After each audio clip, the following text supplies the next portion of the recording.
Preguntarlo, hay que preguntarlo. Estamos ya con Tomás Fuentes, con Natalia Castillo, con Fidel Espinosa. Es que yo creo, Julio, que tú pones un punto súper importante. Porque aquí se le ha pedido y se le ha demandado al Estado soluciones, asignaciones directas, pero siempre hay una patita que tiene que ver con el rol de los privados, con el rol de la banca en momentos de pandemia. Porque se lo pregunto a Tomás Fuentes, porque es el diputado oficialista que tenemos en este momento en el panel. Tomás Fuentes, ¿nos escucha o no? Escucho perfecto, Monse. Tomás, porque finalmente los gestos que se le ha pedido a los privados son solo gestos voluntarios. Finalmente, si se da o no se da el FOGAPE, si se posterga o no se posterga el pago de dividendos, si esto se carga o no se carga con cierto interés, ha sido si es que los bancos lo aceptan voluntariamente. En ese sentido, ¿cuánto le ha faltado al propio gobierno para obligar a que los privados, que tienen ganancias millonarias, también hagan un sacrificio, también hagan un aporte real a la situación de pandemia y no que esto sea voluntario? Tienes toda la razón, Monse. Efectivamente, aquí estamos frente, hay que decirlo con todas sus letras, de un abuso gigantesco. Si me van a supuestamente acusar a través de un estudio jurídico de embargo por deber X cantidad de plata, si no pude pagar en pandemia, ¿cómo me envían después una carta que dice que esa X cantidad de plata está reajustado incluso a una X cantidad más de plata aún? Si no pude pagar antes, ¿por qué voy a poder pagar después? E incluso muchas veces algunos dicen que le llegan ofertas para reprogramar. Si yo debía, no sé, estoy inventando, 15 años, efectivamente me atrasé 2, entonces me reprograman nuevamente en 15 años más. O sea, producto de una falencia económica, sacan un negocio. Es cierto también lo que tú dices, Monse, el año pasado los bancos extendieron entre 3 meses y 6 meses producto de la voluntad de los bancos, pero no fue iniciativa legislativa hacer de que los bancos no tuvieran, que tuvieran que esperar, que tuvieran que posponer ciertos plazos producto de la pandemia. Ahora, lo que yo sé, porque este punto no estaba preparado para hoy día, pero me acuerdo perfecto, antes de que yo llegara, en agosto la Cámara de Diputados, quizá Natalia o Fidel sabrán, pero aprobaron un proyecto de ley que suspendía tanto los remates como los embargos producto de deuda de la pandemia. Y para ser honesto, el Senado también de forma paralela, también por moción, por iniciativa de los senadores, simultáneo también vieron un proyecto de ley que propusieron y que aprobaron casi por unanimidad y que pasó a la Cámara. Ahora, yo entiendo que el de la Cámara está en el Senado para que se vea en la Comisión de Constitución y ahí Natalia y Fidel, que votaron el proyecto, podrán contarnos porque yo lamentablemente ahí no estaba. ¿Qué pasa entonces con los remates y los embargos de las viviendas? Se lo vamos a preguntar en detalle a Fidel Espinosa y a Natalia Castillo a la vuelta de la pausa. Contagios nuevos. Preocupante, porque como muy bien dice Monse, comparando martes con martes, la situación sigue subiendo. Lamentablemente ya hemos tenido un panel médico, estamos con nuestro panel político, pero estamos en el tema de las casas. Natalia está con la palabra a usted. Yo estaba poniendo el caso de una persona con nombre y apellido. La señora se llama Rosa Carreño. La señora Rosa Carreño nunca debió un peso en su vida. Siempre fue independiente. Llegó la pandemia, la metieron a cuarentena. Empezó a tener una deuda por su casa. Quedó debiendo 1.800.000 pesos. En 15 días pasó esa deuda en estudio jurídico, con 2 apellidos connotados. Pasó de 1.800.000 a 5 millones de pesos. Ella acaba de mandarme un recibo de un depósito por 2 millones porque le hicieron una repactación de su deuda. Entonces uno dice, chuta, uno no entiende cómo la gente que más necesita, que más ayuda necesita, al final termina... Porque esto es un abuso. Sí. El Banco Estado, perdón Natalia, el Banco Estado comete muchos abusos que no se hagan los buenos aquí, muchos abusos y se pasan de largo.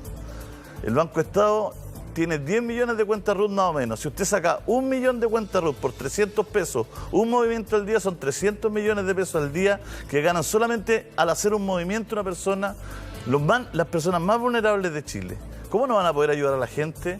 Hace poquito nomás, Monse, ¿te acuerdas acá una señora que le habían firmado como que había repactado su deuda? No la había repactado, la tenían llena de deudas, no la ayudaban. Su deuda crecía, le iban a rematar la casa. Tuvimos que llamar de la radio Al otro día le solucionaron el caso y le dieron un año de... ¿Cómo se llama? Gracia. De gracia. Pero si no llama a la radio... Entonces, eso no puede ser. O sea, y que se metan estudios jurídicos así, de verdad que no puede... No les da vergüenza, de verdad. Sí. Tienen casos en Miami. Bueno, el caso que tú planteas, Julio César, yo conozco perfectamente cómo funciona. O sea, los bancos trabajan con estudios jurídicos que son un tercero a quienes le encargan la cartera de cliente. Entonces, el estudio jurídico, cuando hace gestiones, por ejemplo, llamar por teléfono, presentar la demanda, cualquier cosa, cobra un honorario. Y después el banco, cuando tú te enteras que estás debiendo y que te quieren hacer un remate de tu casa, vas y negocias con el banco, y el banco, cualquier negociación, la hace depender de que tú pagues los honorarios de ese estudio jurídico. Esa cuestión es absolutamente inaceptable, pero la ley lo permite. La ley permite que los estudios inflen estas deudas con las personas y las obliguen a repactar, porque, ojo, también en Chile existe una cosa que se llama la cláusula de aceleración, que además, como los contratos de los hipotecarios son contratos que las personas no negocian, sino que los bancos imponen las condiciones, que, por ejemplo, si tú debes una cuota o una cierta cantidad de cuota, el banco te puede cobrar toda la deuda. Entonces, arriesgas el remate de tu casa y si no pagas el honorario del estudio jurídico, ni siquiera tienes la posibilidad de repactar con el banco. Incluso hay casos en que a las personas se les cierran las cuentas corrientes a las que están asociados los créditos y no tienen posibilidad ni siquiera de ir a pagar por caja. O sea, los bancos cometen muchos abusos y en este momento de pandemia casi todas las cosas que han hecho han sido porque se les ha pedido por favor, pero son muy pocas las herramientas que en la legislación están para que los bancos dejen de abusar de la gente. Y eso son parte de las cosas que hay que cambiar. ¿Y porque qué pasó, además, Natalia, en el caso de de los remates? ¿Qué pasó con el tema de los remates y justamente que veíamos recién en la protesta? Sí, o sea, ese es un proyecto que se aprobó, que es un proyecto, porque ahí habían dos proyectos, uno que era de la Cámara y uno que era del Senado. El que se aprobó es el del Senado, ese proyecto es ley, entonces hay que fiscalizar si es que efectivamente se está cumpliendo. Y además aprobamos otro proyecto, que era un proyecto del gobierno, que es para darle a las Cortes las facultades para suspender algunos procedimientos.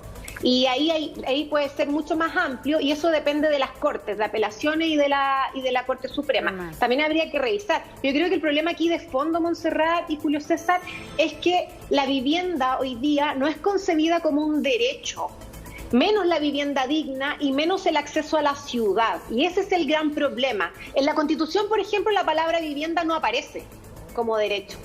Y es uno de los debates estructurales que tenemos que dar hoy día, porque todas las políticas de vivienda que se han llevado a cabo en nuestro país tienen que ver con el acceso a la propiedad de la vivienda mediante un subsidio. ¿Y sabe lo que pasa con los subsidios? Las personas no los pueden tomar, porque los subsidios son bajos y los bancos les piden criterios muy excesivos para poder darle los créditos complementarios, no tienen el mecanismo de financiamiento complementario y las personas terminan perdiendo los subsidios. Con Fidel, que somos parte de la Comisión de Vivienda, hemos visto todos los años la cantidad de dinero que se, entre comillas, pierde porque la gente no puede usar los subsidios, justamente porque los bancos les exigen condiciones que no pueden cumplir. Y algunos no pueden ni siquiera postular. Mira, me escribió una señora que tiene 3 hijos con discapacidad. Se atrasó en sus cuotas, le quitaron la casa antes de la pandemia. Postuló su hija con discapacidad. Se ganaron un subsidio.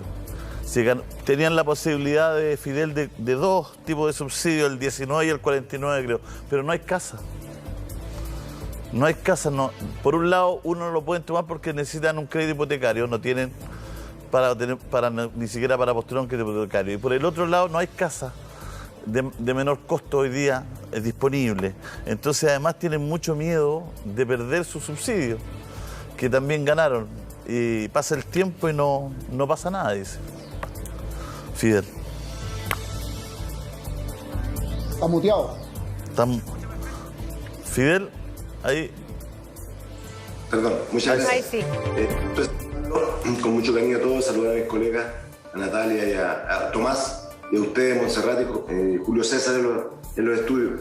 Este es un problema grave el que estamos planteando, pero es un tema, ¿no es cierto?, obviamente país. No tenemos que ver solamente el vaso medio lleno, también tenemos que ver las cosas positivas. Y yo voy a partir por lo positivo. Yo estoy presidiendo la Comisión de Vivienda ahora y me gustaría decir de que Chile tiene una contradicción muy grande que Natalia en parte manifestaba muy bien. Tenemos una muy buena política habitacional desde mi punto de vista, desde el punto de vista de que la gente puede obtener su vivienda. Lo vemos en regiones. El problema de Santiago a lo mejor es distinto en este plano porque el problema del terreno de Santiago, de la tierra, del acceso a la tierra, es muy complejo por el valor del metro cuadrado. Pero en regiones tenemos a miles y miles de familias, Julio César, que a través de los comités de vivienda obtienen su casa sin deuda. Somos el único país en Latinoamérica que tiene el programa DS49, que es sin deuda. Es decir, usted ahorra $1.000, $1.200, nunca más le debe un peso al Estado. Eso también hay que valorarlo, se ha venido mejorando. Hoy día usted puede postular a 4 o 5 subsidios, pero pasa en nuestro país algo que dice muy bien Natalia, que no está establecido en la Constitución el derecho a la vivienda. Somos 2 países en Latinoamérica que no está establecido en su Constitución el derecho a la vivienda. ¿Y qué significa eso? Que cuando quede establecido, ojalá en la nueva Constitución, el derecho a la vivienda, el Estado va a tener muchas más herramientas para apoyar a nuestros compatriotas en el acceso a la casa propia. Pero en pandemia, Julio César, esto que ustedes mostraron más de una hora hoy día, es un tema que nos debe preocupar enormemente. Ustedes mostraban la acción arriesgada de la persona que estaba protestando porque le están rematando, ¿no es cierto?, su vivienda. Y los abusos del Banco Estado no solamente han sido en el tema de remate.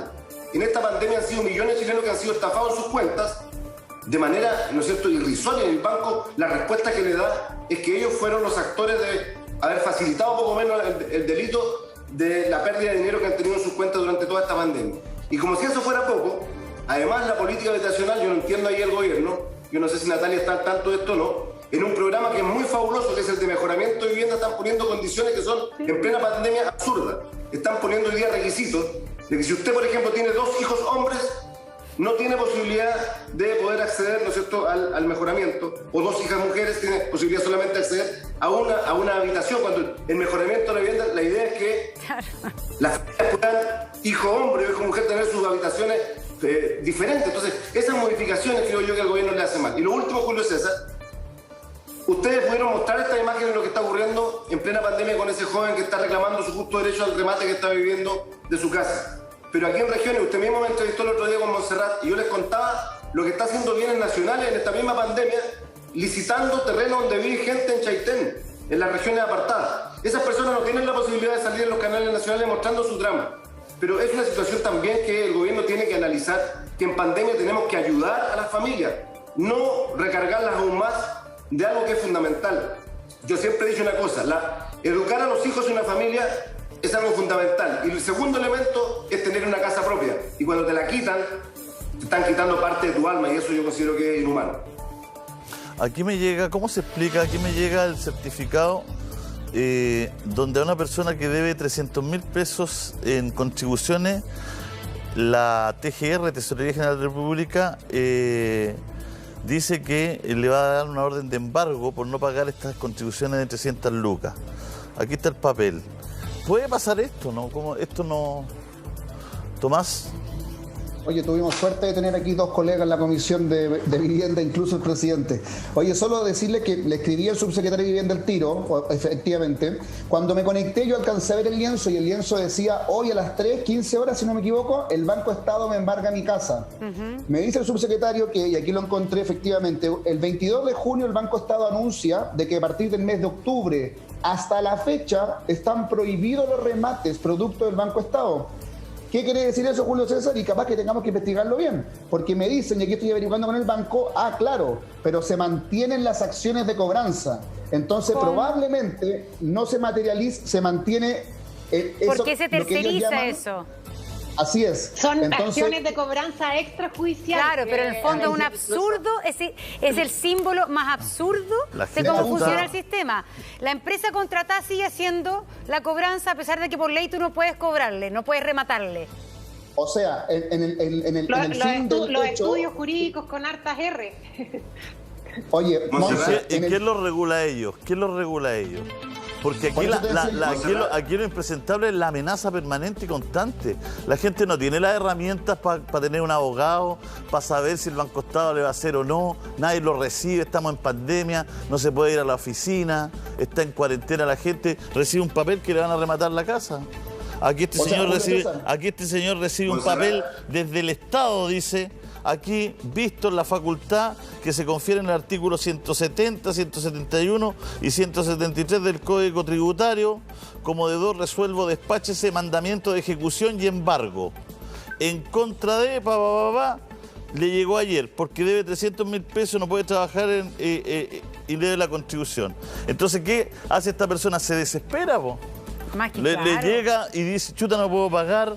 No, o sea, tenemos que partir por no enviar el papel, po. Julio César, ahí está el abuso. Sabiendo ese estudio, o ese banco, el Banco del Estado en este caso, que no se pueden rematar desde el mes de octubre, siguen enviando notificaciones, acusando o avalándose respecto a una ley que saben que hoy día no está operativa. Claro. O sea, está vigente la ley, pero no se están materializando los remates. Ahí está el abuso. Claro. Y el abuso, diputado.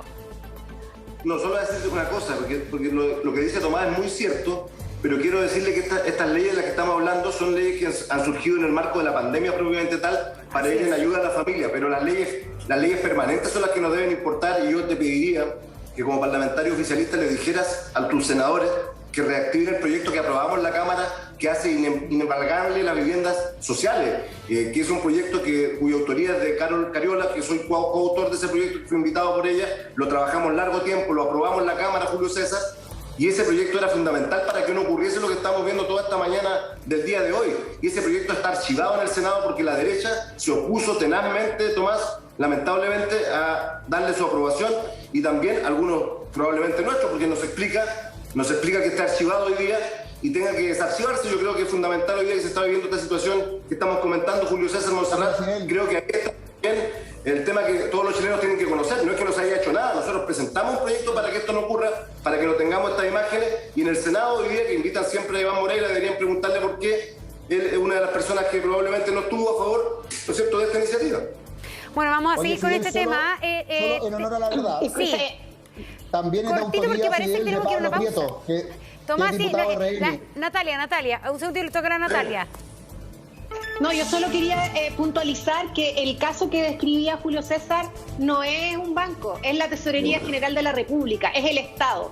El Estado, si el Estado no se pone en el lugar de las personas, y aún así, pese a que no puede rematar, está generando procedimientos de ejecución y embargo, adelantando los juicios, yo creo que es una cuestión que hay que revisar desde los ministerios. O sea, no puede ser que el propio Estado esté hoy día acosando a las personas. No, o sea, aquí mira, hay que parar el nivel de abuso. En la pasada hay gente que esto está muy mal regulado. Aquí llevamos años. El otro día también me llamó a la casa la señora María Elena Huayquipán, que le iban a quitar la cuestión por las contribuciones también. Ya, le condonaron 3 millones en el canal vecino, más encima. Contaron su historia, le condonaron... O sea, la gente anda pidiendo por la tele que le condonen las cosas. Mira lo que me escribe una persona, dice: a mi hermana la clínica Las Condes le llevó la camioneta embargada porque estaba pagando de a poco la deuda de una operación a mi sobrina que es de capacidades distintas.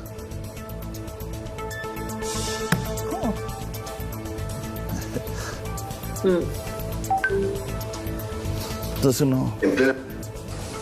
Mira, efectivamente, aquí me escribe una persona del banco y me dice: Tomás, no revele mi nombre, obvio.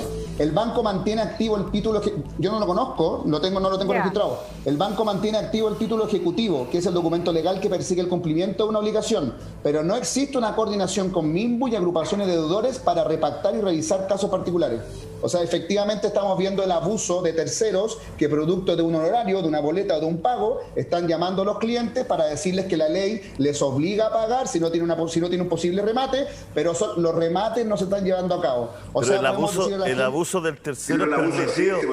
Tomás, el abuso del tercero está permitido. Aquí se permite abusar. Mira, me escribe el hijo de la señora Rosa Carreño. Que trabaja en el mundo con nosotros, en el mundo de la televisión, de la producción. Dice que hace 1 año y medio que no tiene trabajo. Dice, mi madre una mujer excepcional, trabajadora y buena madre. Amigo, te obligan a hacer repactaciones, es terrible. Te amenazan que te van a quitar la casa. Es terrible esto. Cada día es amenaza tras amenaza. Hasta que tú empiezas a ceder y empiezas a deber el doble y hasta el triple de lo que debías. Nadie te apoya. Sí, bueno. a mí me tocó ver muchos casos de esto en mi trabajo anterior, cuando yo trabajaba como abogada. De hecho, en las corporaciones de asistencia judicial, estos casos se toman parte importante de la agenda de los practicantes. El problema es que también ahí está también el acceso a la justicia, porque las personas, por ejemplo, que van a la corporación, que son personas que tienen escasos recursos, llega un practicante, toma 6 meses su caso y después en 6 meses más llega otro y a veces no se les da continuidad. O sea, aquí la verdad es que tenemos una cultura del abuso por todos lados. El Estado no hace lo suficiente para poder proteger a las personas y hay ciertos negocios que se permiten, que se toleran y que se han tolerado, que hacen que las personas sigan siendo abusadas. Por ejemplo, esto de los estudios jurídicos es una cuestión que lleva años funcionando de la misma manera. Y hay montones de estudios jurídicos que han surgido, se han hecho millonarios a propósito del abuso hacia las personas necesitadas.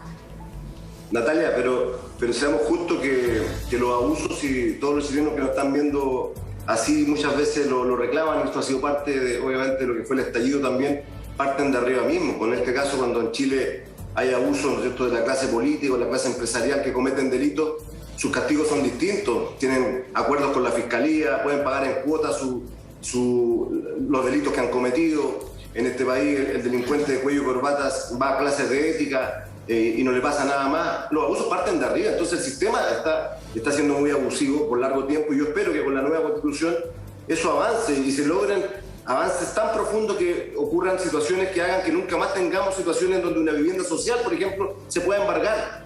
Nosotros presentamos ese proyecto que decía las viviendas sociales no pueden embargarse y se opusieron en el Senado porque consideraron que era un proyecto que no estaba de acuerdo, ¿no es cierto?, a las necesidades del Chile real. Entonces, ¿de qué estamos hablando? Y Fidel, en ese caso son las viviendas sociales, como el caso de Anda Chile, son viviendas sociales que tienen deuda. Sociales son las del DSU. Claro, pero que tienen deuda. Hay dos tipos de viviendas. Claro, es la vivienda social que es con una deuda, finalmente, que tiene que ir pagándola año a año, mes a mes.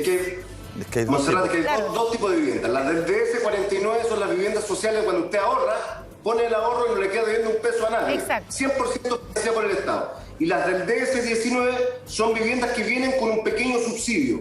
Perdón, con un subsidio y con un pequeño pago de dividendos.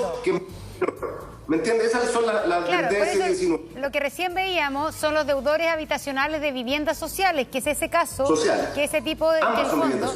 Claro, que es una situación que ha afectado a muchos de los justamente propietarios de viviendas sociales que en algún momento han dejado de pagar y comienza a acumularse la deuda y hoy día por eso que están enfrentados a estos remates. Pero no solo acumula deuda, sino que se mete un tercero y le hace aumentar y con un momento. O sea, imagínate que el banco se presta para pagarle para que esta persona que no tiene un peso, que no puede pagar su cuestión, que no puede trabajar, tiene que pagarle los honorarios a estos connotados abogados. O sea, es que esto es de una maldad que no tiene... Oye, Julio César. Y más encima, esta insensibilidad, quieren que la gente haga cuarentena. Si la andan amenazando con todos estos papeles que le van a quitar la casa. Y quieren que se quede en la casa. Y uno de esos papeles lo manda a la tesorería. Mira, leyendo el proyecto de ley, lo importante del proyecto de ley es que el tiro suspende medidas judiciales de remate. Por tanto, yo no podría invocar, estudio jurídico o banco, una ley de la cual se encontraría suspendida. O sea, no podría efectivamente asustarte para obligarte a hacer algo que no estabas obligado producto de la pandemia. Lo que es distinto, y ahí Natalia tiene un punto.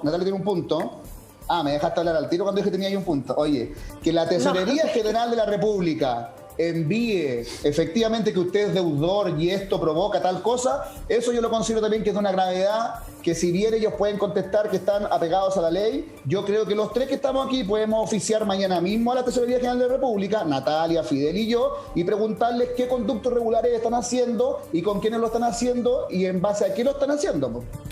Oye, Tomás, se me acerca, el otro día fui a grabar una cuestión, un señor que le han tenido el negocio cerrado todo un año y le cobran la patente, po. Entonces él dice, oye, esta cuestión es una burla, po. Vendí mi auto para pagar lo de los trabajadores, las leyes sociales. Vendí mi auto ya para pagar las leyes sociales, para cuando pase esto poder seguir abriendo. El señor del arriendo me repactó.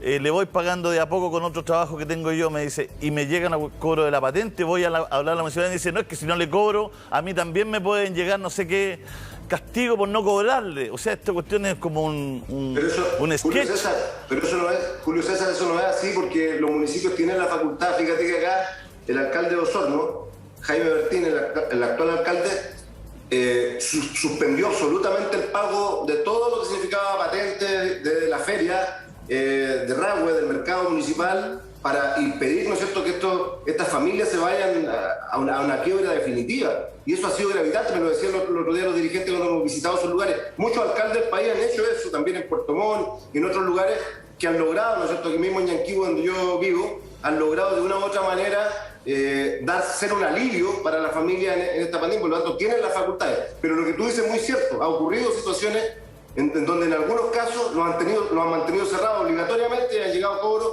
que significan simplemente un salvavidas de plomo para esos microempresarios o microempresas. Es que Natalia, un segundito, Tomás, que estaba Natalia que iba a aclarar un punto. Adelante, Natalia. No, solamente el tema del remate, porque esta cuestión es compleja entenderla. El remate es la última etapa del procedimiento. Pero el procedimiento ejecutivo la primera gestión del procedimiento ejecutivo es el mandamiento de ejecución y embargo. Y ahí se supone que te visitan la casa, ven cuáles son tus cosas, te la anotan en una lista y eso después se va a remate. Entonces, o también se embarga el mismo bien inmueble. Entonces, ojo, porque claro, están suspendidos los remates, pero todo lo de antes lo están haciendo igual. Y eso no está suspendido. Entonces, eso yo quería solamente puntualizar. Y respecto al tema de las pymes, esto está también dentro del marco de entendimiento que estamos teniendo en el Congreso. Hay dos proyectos que van en paralelo, uno que ya pasó por la Cámara, que tiene que ver con las medidas tributarias a propósito de las pymes. Y hay muchas cosas, por ejemplo, muchas empresas que se han contactado con nosotros de la Diputación que están terminando el giro y que les están cobrando también 7, 8, 9 millones de pesos por impuestos. Todas esas cosas son las que se están viendo en ese proyecto. Y en el otro proyecto, que es el que dio el Senado ayer hasta las tantas de la mañana, es el que se está viendo el bono directo de apoyo a las pymes con recursos que sean frescos. Y ahí tiene algunas condiciones que también las podemos hablar después. Natalia, mira, aquí me escribió alguien de las pymes y me dice, la tesorería, para que sepan ustedes los políticos, embarga facturas de clientes. Lo poco que venden las pymes, la tesorería lo embarga. O sea, sí. En pandemia. Entonces... Julio César, un ejemplo nomás de lo que hablaba Fidel. Lo que pasa es que Fidel tiene razón, porque la mayoría de las patentes son comerciales y las ven las municipalidades. Pero también tenemos, y acuérdense de ese video que fue viral, de una concesionaria de CONAF, que dijo: yo me adjudiqué una concesión en CONAF, empecé a pagar y CONAF me está cobrando la concesión y yo no puedo abrir. Y ahí fue producto de esto, de lo que ocurre muchas veces en matinales o con colegas parlamentarios, que uno oficia y uno dice: oye, ¿cómo le estáis cobrando a alguien siendo concesión de CONAF si el parque está cerrado? Es un absurdo. Y también existen las concesiones que dependen del Ministerio de Defensa, las concesiones marítimas. Todas las ferias que ustedes ven en los bordes costeros, los kayaks, los kioscos, son concesiones marítimas que también están con patentes comerciales que tienen que pagar. Y si hoy día las playas están cerradas y en cuarentena, ¿cómo podrán pagar esa concesión si son marítimas? Aquí un abogado le pregunta a ustedes y nos pregunta a nosotros. Que conteste la Monse. Un connotado, no, es que es un abogado el que nos pregunta. Un connotado abogado de la plaza me dice, pregunta, ¿por qué se están haciendo entonces remates virtuales en tribunales? Si ustedes dicen que los remates están suspendidos de inmuebles y es meterse a Poder Judicial y se están realizando remates virtuales, ¿cómo es eso? Yo le respondo al connotado si quiere por mi parte. Sí, la realidad supera la ficción, dice el señor. No, yo solo dije, y repito lo que yo dije, el 22 de junio el Banco del Estado anunció que por iniciativa del Banco del Estado, con conversaciones con el Ejecutivo y el MINBU, iban a suspender todos los remates de propiedades a partir del mes de octubre mientras dure la pandemia. Yo solo dije eso. No, lo que él dice es que supone que todos nosotros estamos diciendo que están suspendidos todos, y este connotado abogado me dice, bueno, entonces ¿cómo? Usted se mete ayer y ahí están rematando telemáticamente las cosas, dice. Ese es un problema.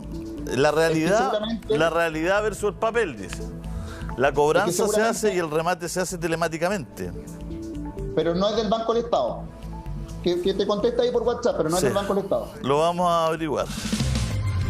11:58 minutos. Julio César, yo creo dos cositas. Yo creo que respecto a lo que dice el señor abogado, debe estar ocurriendo seguramente cuando se trata de juicios absolutamente privados que han tenido su continuidad, en donde no hay participación de órganos del Estado como el propio Banco del Estado. Creo yo que a eso puede referirse la situación. Y lo otro, contarte, Julio César, un tema que no puedo dejar de decirlo. Anoche tuvimos acá en el sur 80, 90 kilómetros por hora de viento, no sé si subiste tú. Sí. Y seguimos el mismo tema. El gobierno no ayuda a las regiones con sacar su protocolo centralista de dejar, ¿no es cierto?, que el sector gastronómico pueda funcionar con aforos reducidos. Y eso va a quebrar a más de 1.000 microempresas de Concepción al sur de Chile si no hay un protocolo pronto. No es posible que... Fidel, lo hablamos cuando nació el programa con la Monse. Lo hablaron ustedes. Es realmente violento que el gobierno no entienda que las microempresas son fundamentales para la reactivación económica de Chile. Si no viene un salvavidas hoy día, pronto, vamos a tener una sesión especial la otra semana sobre este tema. Conseguimos 56 firmas de la Cámara de Diputados para tener una sesión especial y yo espero que el gobierno llegue con una solución y no nos llegue solo a escuchar. Sí, así como llegó tarde la familia, que no vuelve a llegar tarde con las pymes, porque las pymes son también fundamentales para el Chile. Sí, las medidas del paso a paso no pueden ser iguales de Arica a Punta Arenas. Lo hablamos en la mañana con la Monse. Los contextos son demasiado distintos. Le queremos agradecer a los tres que hayan estado conversando con nosotros. Tenemos que hacer una pausa, tenemos más invitados políticos también. Breve pausa y ya volvemos. Tenemos invitados también. Está Maite Orsini, diputada de la República. Está también Francesca Muñoz, también diputada por el sur de nuestro país, igual que el senador Moreira por el sur de nuestro país. Y estamos con el constituyente electo también, Fernando Atria. Bueno, la verdad es que hemos estado aquí, nos hemos dado una hora y media de indignación, conociendo caso tras caso con el tema de la vivienda, que es una cuestión que aprieta la guata, pero vemos una cantidad de casos, hemos visto cómo median entre la banca y gente humilde, vulnerable, que no tiene cómo pagar estudios de abogados, que le cobran, ¿no es cierto?, sus honorarios a los propios afectados, por amenazarlos, por presionarlos, por todo. La verdad es que, pucha, que queda desmoralizado uno, Fernando, cuando empieza a leer los casos de la gente. Se queda muy desmoralizado. Una cuestión, hay entre medio aquí algo que no tiene sentido, no tiene ninguna lógica, Fernando. Bueno, por cierto, eso tiene que ver con prácticas que son abusivas, pero también tiene que ver con falta de protección a las personas, ¿no? O sea, yo veía las protestas que ha habido hoy día, eran protestas contra remates de viviendas sociales ordenados por el Banco del Estado, el propio Banco del Estado, que funciona como si fuera cualquier otro banco privado. Yo pensaría que parte del problema es que la vivienda es considerada como un elemento más cualquiera, ¿no? De hecho, el derecho a la vivienda no está, no es un derecho constitucional. Yo espero que eso la nueva Constitución lo solucione, pero claro, eso mismo no va a solucionar todos estos problemas de abusos que hay. Y eso, proteger a las personas de esas prácticas, eso uno esperaría que fuera una finalidad fundamental de la decisión política, pero claro, es que las personas tienen que rascarse con sus propias uñas y sufren esas consecuencias. Si uno hace la memoria, hay que entender que el estallido social fue básicamente en contra de la desigualdad y de los abusos. Ese fue el detonante. Exacto. y fue el trasfondo del estallido. Logramos institucionalizar ese estallido en una convención constituyente para elaborar una nueva constitución. Y uno se pregunta, ¿realmente la Constitución es la que puede sentar la base de eliminar esta sociedad de abusos legales que podría describir a la sociedad chilena, Fernando? O sea, yo creo que parte del abuso que está hoy día en todas partes tiene que ver con una constitución que ha hecho una política que es incapaz de proteger a las personas del abuso. Y esto no es solamente una cuestión que uno dice al pasar. Cuando se intentó fortalecer las facultades sancionadoras del CERNAC para proteger a los consumidores, fue la propia Constitución la que declaró que eso, a través del Tribunal Constitucional, que eso era contra la Constitución. ¿Qué mejor declaración que en la relación entre el que puede abusar y el abusado, la Constitución actual está del lado del que puede abusar?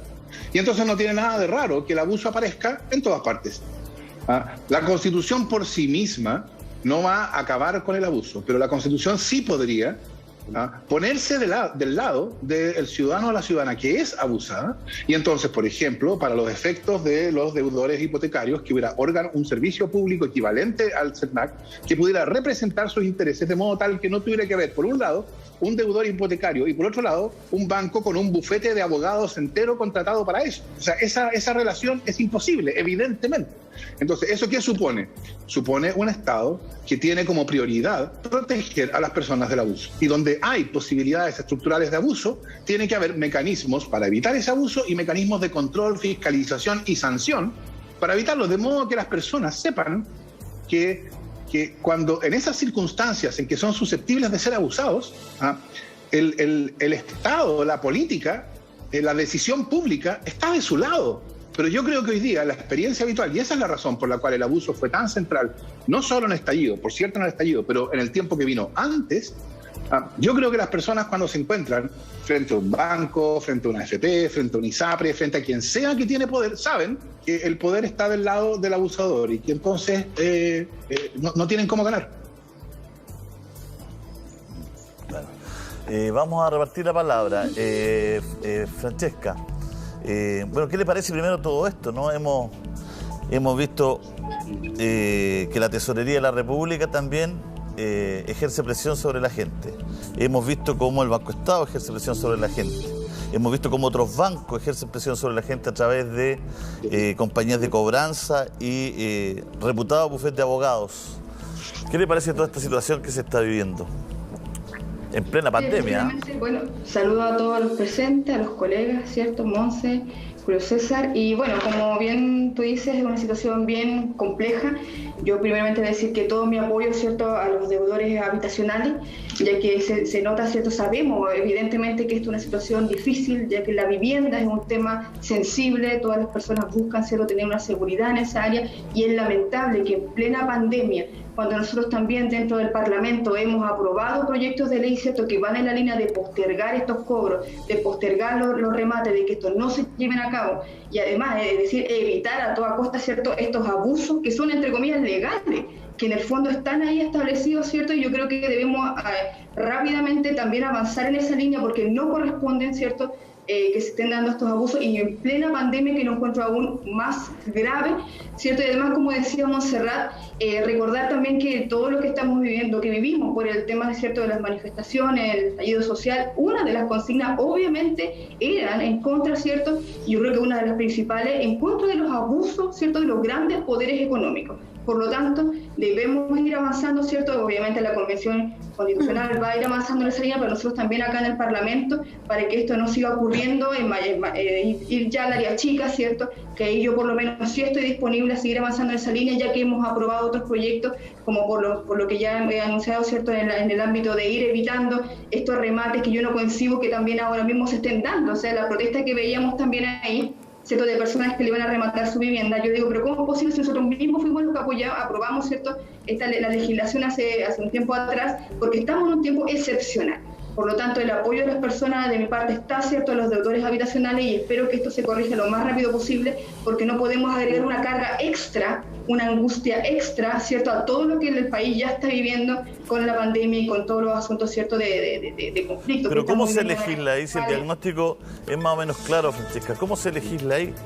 ¿Dónde se hinca el diente ahí? Porque resulta que esto no está pasando desde hoy día. La pandemia, ¿sabe por qué la pandemia deja esto al descubierto y nos lo enrostra miserablemente? Porque finalmente la gente no puede cumplir con su pago. Pero sin pandemia esto era pan de todos los días.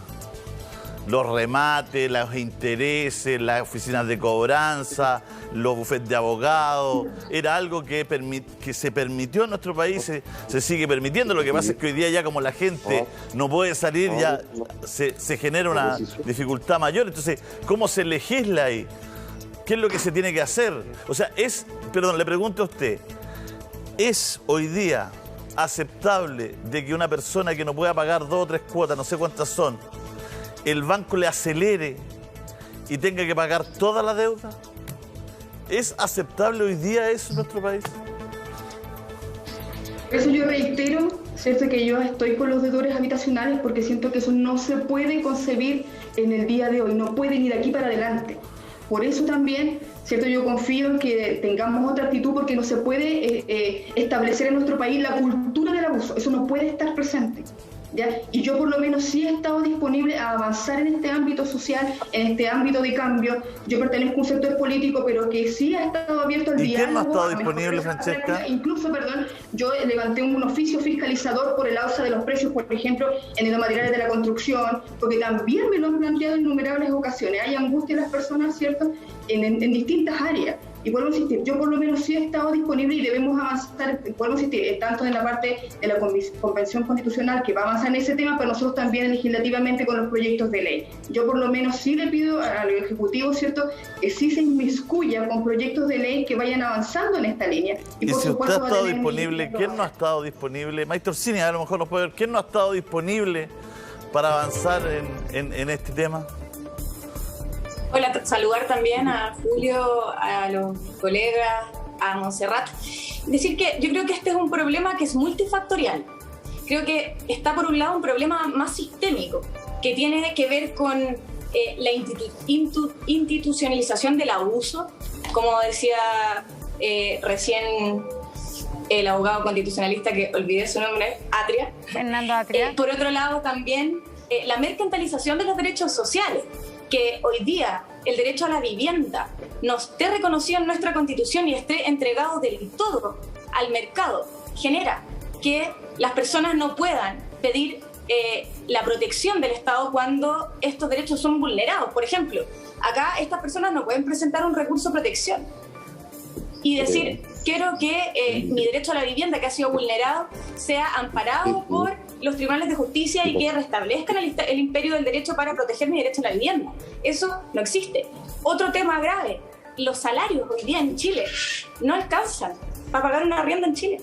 Los precios de los arriendos, las inmobiliarias para comprar una propiedad son altísimos y suben, y los salarios se estancan, no suben, como sube el costo de la vida en Chile. Y por otro lado tenemos a la banca llamando, invitando a través de los medios de comunicación, a través de las revistas, en el Instagram, te instan a endeudarte y te dicen endeúdate, y los salarios no alcanzan. Entonces yo creo que es un problema que es mayor, que no basta con simplemente establecer una ley que diga que durante la pandemia se van a diferir los pagos y va a haber un tiempo en que la gente no va a pagar o que no se va a poder embargar. Eso no va a resolver el problema. ¿Urge para resolver el problema de hoy? Por supuesto que sí.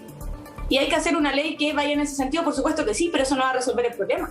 Ahí es Fernando Atria quien desde la Asamblea Constituyente nos va a poder ayudar realmente estableciendo el derecho a la vivienda para todas las personas y estableciendo garantías para que esto no vuelva a suceder. Vamos a seguir conversando el tema. Sí, pero Maite, a mí me llama la atención porque yo te entiendo y creo que y comparto que tenemos temas que son muy globales, son muchas cosas, son multifactoriales. Pero ¿cómo no van a poder ponerse de acuerdo el Parlamento para decir, ¿sabéis qué? Es inaceptable que rematemos las viviendas sociales.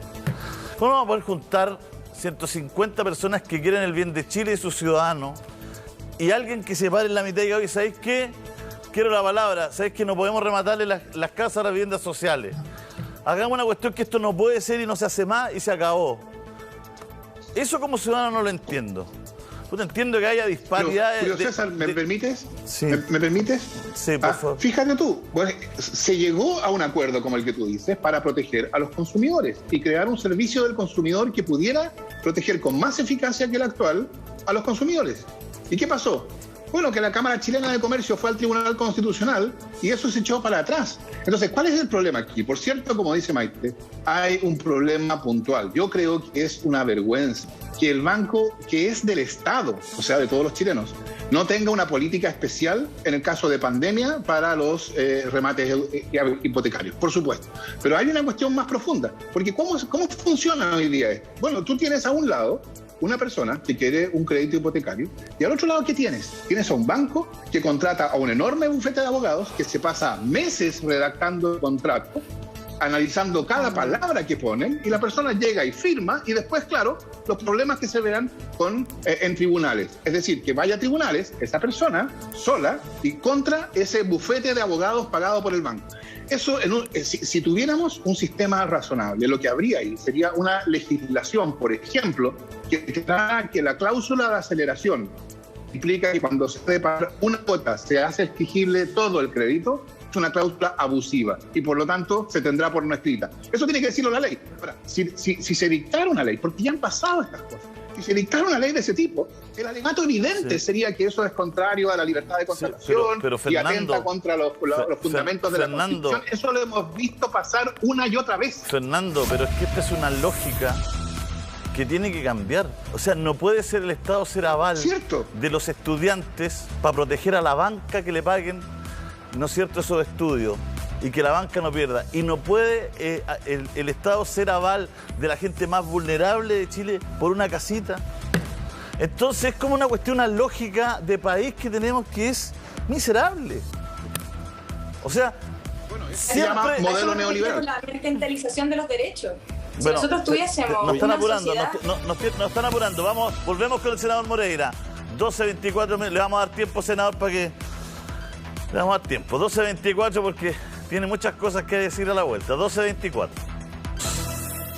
Bueno, seguimos adelante. Tiene la palabra Iván Moreira, que en el primer bloque nos habló. Estamos hablando de la situación de la vivienda en particular, los abusos que hay entre medio, una situación bastante compleja que se vive en Chile, tomando en cuenta además la cantidad de tomas que hay en nuestro país en este momento. ¿No es cierto? Es noticia lo que ha pasado en el litoral central. También que a veces las políticas públicas no dan abasto, ¿no? Hay muchos subsidios, todo se ha avanzado mucho en eso. Un novel trabajo de mucha gente ahí, pero a veces llega al 3% de los que postulan en los últimos proyectos, por lo menos. Senador Moreira. Julio, ¿sí? Senador, deme un segundito, que nos acaba de llegar por parte del Banco Estado una aclaración respecto a la situación. A la situación que veíamos hace minutos atrás de el remate de casas de deudores habitacionales en el conocido agrupación histórica de Anda Chile. Lo que nos señalan oficialmente desde el Banco Estado es que justamente los remates están suspendidos. Banco Estado, además, no remata viviendas sociales hace años. Esa es la información entonces que nos envía Banco Estado en este momento, y existe una coordinación actualmente entre el MIMBO y agrupaciones de deudores habitacionales para buscar soluciones. Esa es entonces la aclaración del Banco Estado, que no estarían realizando los remates y que hace ya varios años no se realiza el remate de vivienda social, que era lo que nosotros decíamos era de alguna manera de perogrullo. No puede ser que el Banco Estado funcione con las mismas reglas, los mismos códigos que un banco comercial. Senador Moreira ha hecho el punto, le tiene la palabra. ¿Podría Banco Estado ponernos hace cuántos años? Podría ser más preciso, ya que nos están escribiendo, y les pediría un poquito más de precisión. ¿Hace cuántos años que si pudieran, antes de la una? Sí, senador. Ojalá todas las instituciones del Estado estuvieran atentas a los matinales, porque muchas veces se dicen muchas cosas que no son. Y me parece muy importante la aclaración que ha hecho y esa precisión que quiere Julio César. Me parece también mejor que se haga, ya que el Departamento de Comunicaciones del Banco del Estado parece que está funcionando y me parece muy bien para que se aclaren las cosas. Porque obviamente una situación de esta naturaleza es impresentable, pero creo que ha quedado aclarada. Y por lo que yo tengo entendido, efectivamente que estos remates de deudores habitacionales, de casas de las cuales ustedes han estado hablando, a mí me parecía como muy razonable que no se hiciera por ser un banco de alguna manera del Estado, aunque actúe independientemente. También aquí se ha hablado los derechos que va a tener la Constitución. Me parece muy bien que haya muchos derechos, pero también hayan deberes, y siempre se habla de derechos, pero nunca de deberes. Y un deber del Estado es, obviamente, otorgar habitabilidad, vivienda a la ciudadanía. Pero lo que yo quiero precisar acá es que una cosa es la pobreza, y lo he dicho muchas veces, que hay en Chile, y otra cosa muy distinta es la pandemia que ha de alguna manera aumentado la pobreza en nuestro país. Pero nosotros hoy día con la pandemia no vamos a resolver los problemas que tiene Chile. Esos problemas que tiene Chile tienen que resolverse con políticas públicas, y obviamente el próximo presidente de Chile tiene que actuar o tiene que tener un programa para estos temas que tenemos pendientes con la ciudadanía y con la sociedad chilena. ¿Y por qué se produce todo esto, cree usted? ¿Dónde nos ha hincado el diente, Iván? Porque la realidad es abrumadora, ¿no es cierto? Las empresas de cobranza, los intereses, la cuota de aceleración. Bueno, yo te quiero decir que el tema de la cobranza y de alguna manera el acoso de las cobranzas, nosotros aquí legislamos un proyecto de ley para que no haya un verdadero abuso como había, la gente no la dejaban vivir, pero estamos viviendo una situación tremenda que tenemos que recuperarnos, pero al mismo tiempo con la recuperación tenemos que tener planes de integración social que deben estar incorporados a los futuros programas de los candidatos presidenciales. O sea, todos sabemos que el país de alguna manera cambió, hay una mirada totalmente distinta que la que había hace un año o 2 años atrás. Bueno, en virtud de eso, en que yo creo que todos estamos de acuerdo, bueno, tenemos que eso llevarlo a la práctica, y para llevarlo a la práctica eso se hace con políticas públicas que tienen que diseñarse a partir de ahora por los futuros gobiernos, porque usted comprenderá que el gobierno actual es muy poco lo que va a poder hacer. Lo único que tiene que dedicarse el gobierno actual es a terminar su mandato, buscando soluciones en pandemia, y también el gobierno lo que tiene que hacer es tratar de llegar a un acuerdo en el tema de las pensiones, porque a nosotros como... ¿sí? No, yo creo que acaba de aterrizar en un tema súper importante que quizás también podemos abrirlo, que es el tema de las pensiones, pero en específico hoy día, que se sigue hablando de retiros. Un nuevo retiro, un cuarto retiro, 100% de retiro de los fondos, como plantea el diputado Alessandri. ¿Cuál es su posición al respecto, senador Moreira, hoy día? Mire, hoy día yo di un punto de prensa al respecto y se lo voy a decir de esta manera. Mire, si hay un cuarto retiro, yo prefiero que no haya un cuarto retiro y haya un 100% de retiro. ¿Pero qué significa eso? Hasta igual que Alessandri, piensa lo mismo en ese sentido. No. Sí, pero quiero decirte una cosa. Pero yo no quiero llegar a eso. A ver, yo no quiero llegar a eso porque hoy día los chilenos les hemos asegurado a 15 millones de chilenos que por lo menos hasta el mes de agosto, hasta el mes de septiembre van a tener una certeza de lo que el Estado les va a entregar para poder sobrevivir. 15 millones de chilenos, es decir, de 10 personas, 8 personas van a recibir, digamos, esta ayuda estatal. Por lo tanto, hoy día existe una ayuda. Espero que esa ayuda, si la pandemia continúa con la furia que tiene hoy día, esta pandemia, bueno, tendrán que prolongarse, pero que la gente no siga sacando sus fondos previsionales. Pero este tema, por razones distintas hoy día, la gente quiere el cuarto y el 100% del retiro. ¿Cuáles son las razones distintas?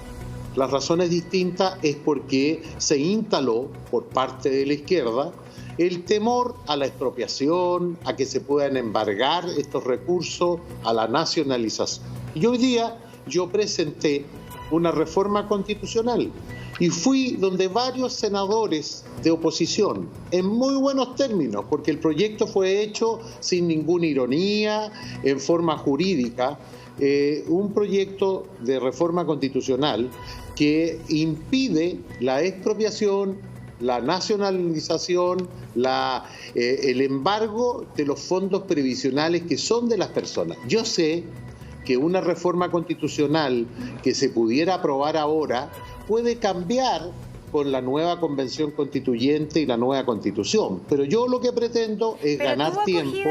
¿Tuvo acogida o no tuvo acogida para ir acortando tiempo en su proyecto de reforma con los parlamentarios de la oposición?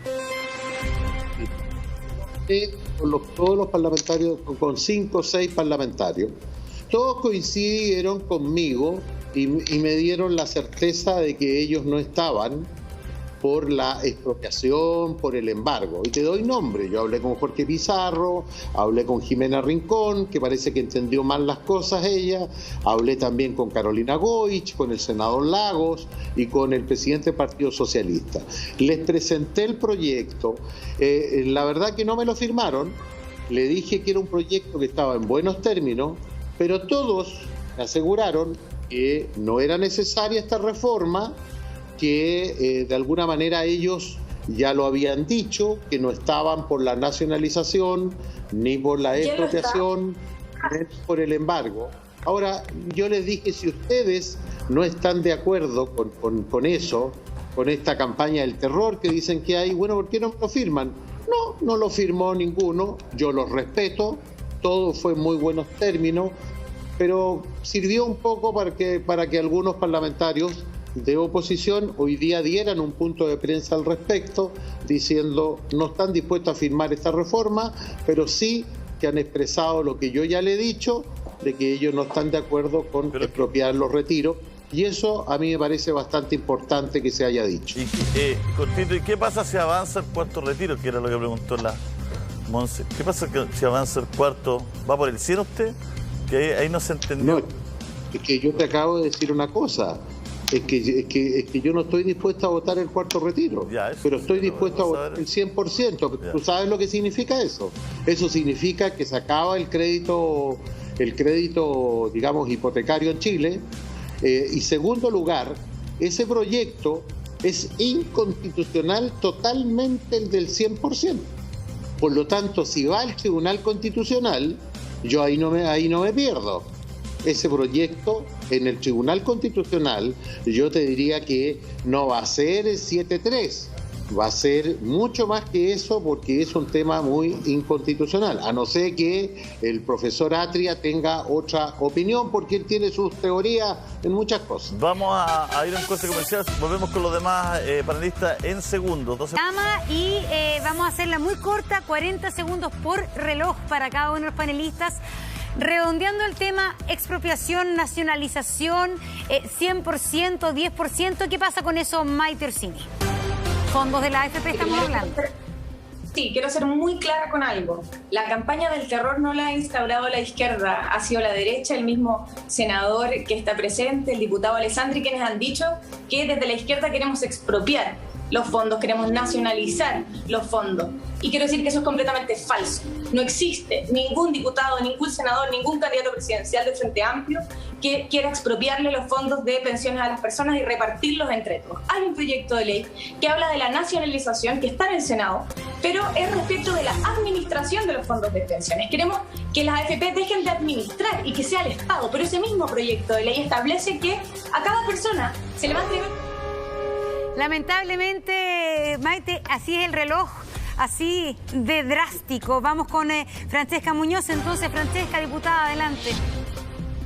Sí, evidentemente yo encuentro muy complejo esa situación, que en el fondo para mí la evidencia muestra que sí, la izquierda quiere expropiar, quiere nacionalizar los fondos de pensiones, por lo tanto yo levanto esa alerta, así como también siempre han minimizado otros temas, por ejemplo, como la libertad religiosa, libertad de expresión, de conciencia. Tenemos en el sur de Chile la quema de decenas de iglesias evangélicas y cristianas, acá en mi región del Biobío y la Araucanía, y todos dicen, no, aquí no pasa nada. Yo no puedo creer que en Chile esté ocurriendo esto, que se esté vulnerando la libertad de expresión, de conciencia y de manifestar nosotros libremente nuestra fe. Entonces yo no les creo el discurso, ¿cierto?, de la izquierda que dicen que no van a expropiar. Bueno, alcanzamos a entender, no le cree el discurso entonces la izquierda. Disculpe, diputada, así es la televisión. A veces es la verdad que demasiado estricta, ¿no? Fernando Atria, 40 segundos. Voy a decirlo rápido para que no me corten. Yo creo que todo esto de la campaña del terror es totalmente real. Es decir, que la izquierda está por acabar con la libertad de culto o por expropiar los fondos es un invento de la derecha. Pero creo que esta iniciativa de autorizar el retiro del 100% muestra algo importante, que para quienes defienden el sistema de AFP, el problema nunca ha sido cómo proveer buenas pensiones para los chilenos, porque ellos no dicen retirar el 100% y crear en vez un sistema alternativo. Ellos dicen, para darse el gusto con su campaña del terror, eliminar el sistema de pensiones y dejar a todos los chilenos y chilenas sin pensión alguna. ¿Y por qué? Por su ideología y esta absurda campaña del terror. ¡Ay, súper! Matemático en el uso de los segundos. Iván Moreira, 40 segundos. Lo que dicen, no lo piensan y no lo harán los candidatos presidenciales de izquierda. Segundo lugar, esto de nacionalizar, de que los recursos los maneje el Estado, es decirle a 8 millones de chilenos, aporten el ahorro de toda su vida a un fondo solidario. Los chilenos son dueños de sus ahorros, los vamos a defender, y la izquierda obviamente hoy día está cambiando el discurso por razones electorales. Muchas Le sobraron gracias. segundos incluso. Le sobraron 4 segundos. Un segundo, ahí está. Gane Chile. Muchas gracias a los 4.